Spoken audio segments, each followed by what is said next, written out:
Was Jesus a real human being, or was his story shaped by the myths and traditions that came before him?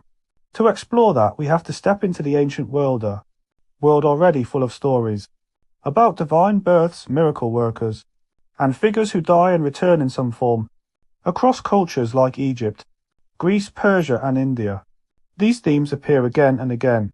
Figures such as Horus, Dionysus, Mithras, and Krishna are often mentioned not because their stories perfectly match Jesus, but because they show how common these patterns were.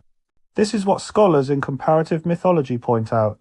Humans tend to tell similar kinds of stories, even in different places and times. So when Christianity begins in the 1st century, the question becomes, was the story of Jesus completely unique? Or was it expressed using ideas people already understood? The earlier sources give us part of the answer.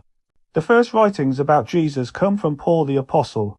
About 20 to 30 years after his death, Paul describes Jesus as a real person who was crucified, but focuses more on what it meant than on detailed events. Later, the Gospels written between about 70 and 100 AD provide the narratives we recognize today, but they are shaped by belief and purpose, not written as modern history. Outside the Bible, we find brief references from writers like Tacitus, Josephus, and Pliny the Younger. These don't give us much detail, but they do support the idea that Jesus was known as a real figure who had followers. So, historically, most scholars agree that Jesus likely existed as a human, Jewish teacher who was crucified. That part is relatively solid. But what about the miracles, the resurrection, and the divine identity? This is where interpretation and storytelling come in.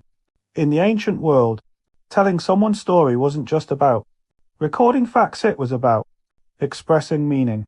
When early Christians described Jesus as the Son of God or spoke of resurrection, they were using powerful ideas that already existed in their cultural world. That doesn't necessarily mean they copied earlier myths directly. In fact, many supposed parallels don't hold up closely when examined, but it does suggest that the story of Jesus may have been shaped using familiar, symbolic language. Scholars like Bart D. Ehrman argue that Jesus was a real historical figure whose followers gradually came to see him as divine. Others, like Richard Carrier, argue he may be entirely mythological, though that view is less widely accepted, and thinkers like Carl Jung suggest these recurring story patterns reflect deep psychological archetypes rather than direct borrowing. So what does the evidence point to?